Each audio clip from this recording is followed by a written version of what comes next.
ಎಲ್ರಿಗೂ ನಮಸ್ತೆ. ಇದು ಎಂತ ಹೇಳಿದರೆ ಇದು ಮಣ್ಣಿದ್ದು ಚಟ್ನಿ ಆಯಿತಾ.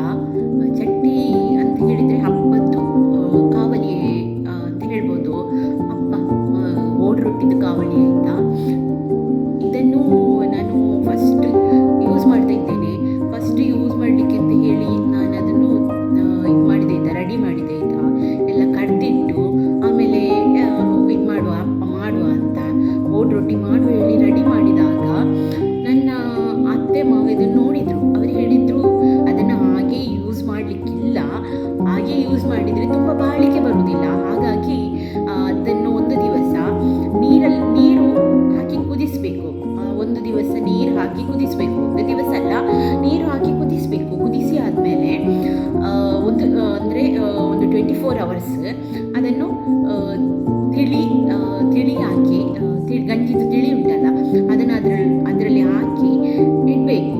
ಒಂದು ದಿವಸ ಇಡಬೇಕು. ಆದಮೇಲೆ ಅದನ್ನು ಯೂಸ್ ಮಾಡಿದರೆ ಉಪಯೋಗಿಸಿದರೆ ತುಂಬ ಗಟ್ಟಿ ಬಾಳಿಕೆ ಬರ್ತದೆ ಹೇಳ್ತಾರೆ ಹಿರಿಯರು. ಹಾಗಾಗಿ ನಮಗೆಲ್ಲ ಗೊತ್ತಿಲ್ಲಲ್ಲ ಮಣ್ಣಿದು ಚಟ್ನಿ ಎಲ್ಲ ಹೇಗೆ ಯೂಸ್ ಮಾಡೋದು ಅಂತ, ಮೊದಲದ್ರದ್ದು ಪ್ರಿಪರೇಷನ್ ಹೇಗಿರ್ತದೆ ಅಂತ ನಮಗೆ ಗೊತ್ತಿರುವುದಿಲ್ಲಲ್ಲ. ಸೊ ಹಾಗಾಗಿ ನಾನು ಯೂಸ್ ಮಾಡಬೇಕು ಅಂತಲೇ ಹೊರಟದ್ದು. ಮತ್ತು ಅವ್ರು ಹೇಳಿದ ಕಾರಣ ಮತ್ತೆ ಅದನ್ನು ನಾನು ಬೇರೆ ಮಾಡಿದೆ. ಬೇರೆ ಅಂತ ಹೇಳಿದರೆ ಕಲ್ತಪ್ಪ ಮಾಡಿದೆ. ಕಲ್ತಪ್ಪ ಮಾಡಿ ಇದನ್ನು ನಾಳೆ ಮಾಡುವ ಅಂತ ಇಟ್ಟೆ ಆಯಿತಾ. ಅದಕ್ಕೆ ಹೇಳೋದು ನನ್ನದು ಎಕ್ಸ್ಪೀರಿಯೆನ್ಸ್ ಇದು.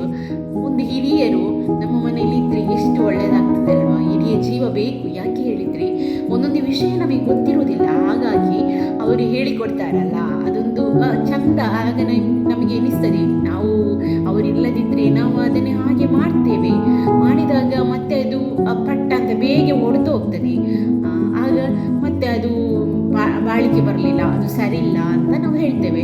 ಬಟ್ ಅದನ್ನು ಯೂಸ್ ಮಾಡುವ ಮುಂಚೆ ನಾವು ಎಂತೆಲ್ಲ ಪ್ರೊಸೀಜರ್ ಉಂಟು ಅದನ್ನು ನಾವು ಮಾಡೋದಿಲ್ಲ. ರೆಡಿ ಟು ಯೂಸ್ ಸಿಕ್ಕಿದ್ರೆ ಒಳ್ಳೆಯದು.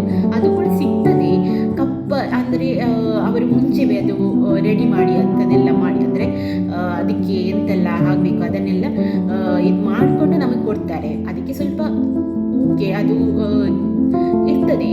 ಆದರೆ ಕೂಡ ನಾವು ಮಾಡಿದರೆ ನಮಗೆ ಅದ್ರದ್ದು ಎಕ್ಸ್ಪೀರಿಯನ್ಸ್ ಸಿಗ್ತದಲ್ವಾ. ಸೊ ಹಾಗಾಗಿ ಹೇಳುವಂಥದ್ದು ಮನೆಯಲ್ಲಿ ಒಬ್ಬರು ಹಿರಿಯರು ಬೇಕು ಅಂತ. ಸೊ ಅದು ನನ್ನ ಎಕ್ಸ್ಪೀರಿಯನ್ಸ್ ಇದು.